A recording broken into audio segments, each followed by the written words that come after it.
Mem means water. Sounds like Mabul, Mayim. Wait. Before we continue, pause the video and go grab yourself a glass of water. Mem or Mayim means water. No sense in reading of an Alef Tav star map without understanding the symbols. It seems there may be more to this ancient symbol. If it's not borrowed from Egyptian hieroglyphs, then what do the penstrokes represent? Mapping stars or mapping sounds in your mouth? A picture of what it describes, or maybe a nebula shape? When you begin researching the symbols used for our alphabets, you will find there is quite a lot of discussion and opinions. Many of the most popular alphabets today are derived from these Hebrew symbols. This may explain why there is so much investigation into these letters. The Paleo Hebrew letters Mem and Nun are beside each other and have a similar shape. Nun means fish. The letter Pe, which means mouth, also has a similar shape to Mem and Nun. If Mem means water, maybe then the top of the letter could be depicting clouds of water. The bottom of the letter is the bottom of a mouth, like the bottom of Pe. Now, take a sip of your glass of water, but don't swallow. Instead, hold the water in your mouth with your lips tight and make a sound in your throat. The Mem or Mayim water sound should sound like The letter next to Mem is Nun. So gulp down that first sip of water before it gets too warm in your mouth. Take another sip of water. This time, keep your lips open and hold the water in your mouth using your tongue pushed up to the roof of your mouth. This time, when you make the sound, it should sound like With water in your mouth, your tongue is like a fish in the water, used to make the sound. Nun means fish. So we have pictures here. Mem, water in the mouth. Nun, tongue up like a fish in your mouth. Pe, lips of the mouth with no water. The cloud-like penstroke at the top of the Mem resembles the sheen. I'll warn you now that your screen will hate you if you attempt to pronounce the letter sheen with water in your mouth. Yet, you can hear showers of water in the letter sheen. The Hebrew word for heavens sounds like a combination of water, Mem, with a sheen prefixed, Mayim, and has the sense of those waters. Seeing the symbols for the first time should make you appreciate what a child in kindergarten is accomplishing. Learning to recognize a large set of symbols and sounds, pronouncing, then tracing the shapes of the symbols on paper. Your neighborhood kindergarten teacher will most definitely have some good techniques to help you memorize strange new symbols. As time permits, we will explore symbols for each letter and its sound. For now, let's return to the star map calendar. The sun moves along through the letters as a yearly calendar. Right now in the narrative, the sun is in the letter Mem at the start of the flood of rains. Could Mem be an ancient marker for the start of the rainy season? Let's see if we can find some seasonal rainfall charts for the regions listed in the narrative.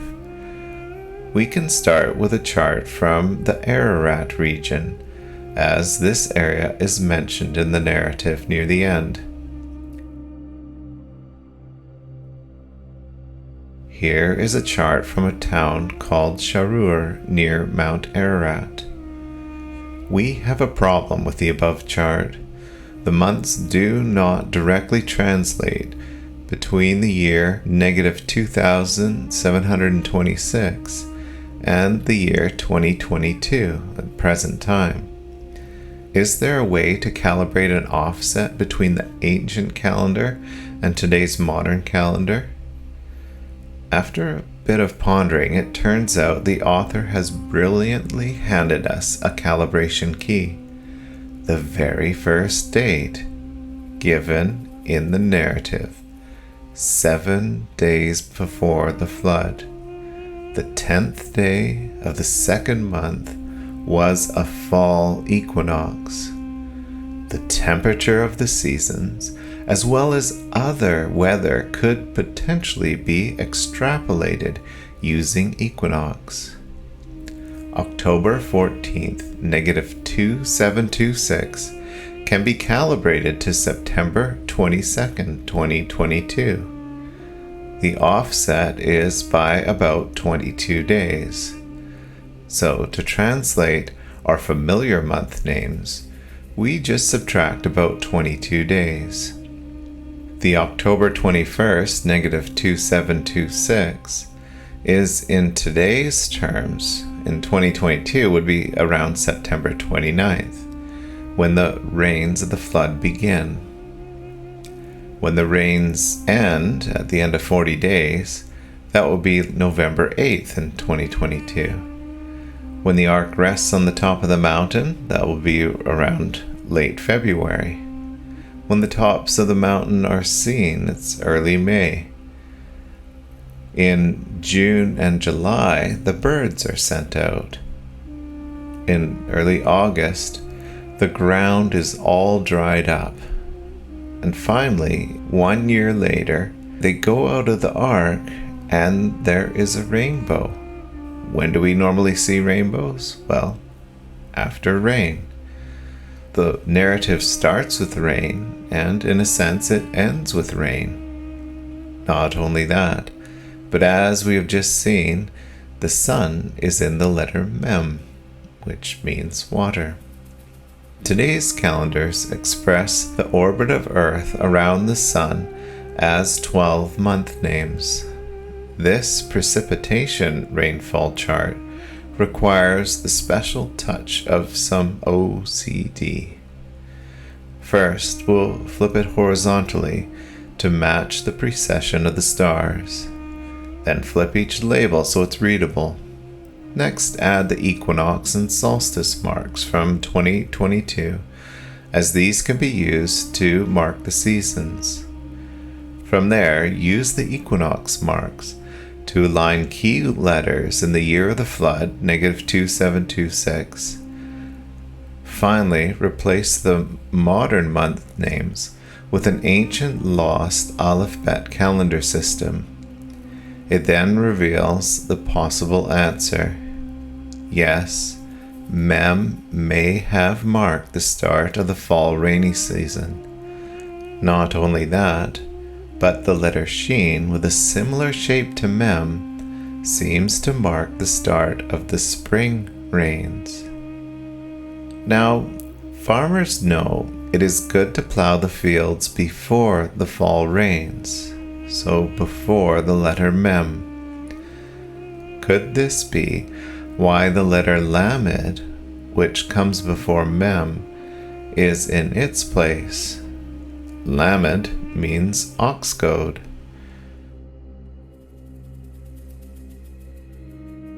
Plowing before the fall rains is a wise farming practice. Wet, rainy fields for plowing are not good for several reasons. For example, mud makes bad traction for the animals. It slips and slides. Plowing equipment will become clogged and difficult to work with. Soil can get compacted. Wet soil forms clods and clumps. And finally, a wet farmer is a cold and grumpy farmer. More details are hidden in these letters. The temperature seems to match as well, but we will save that for later. The dates of the narrative roughly follow the precipitation of the region when Noah both entered and exited the ark. What about other regions? What about Israel and Egypt? It seems the regions in the northern hemisphere, or the Fertile Crescent, have a similar pattern for rainfalls. Back to our Alef star map, we see how Mem, which means water, may have also been the symbol to mark the start of the rainy season. There is more to be said about the letters in relation to seasonal events in the year.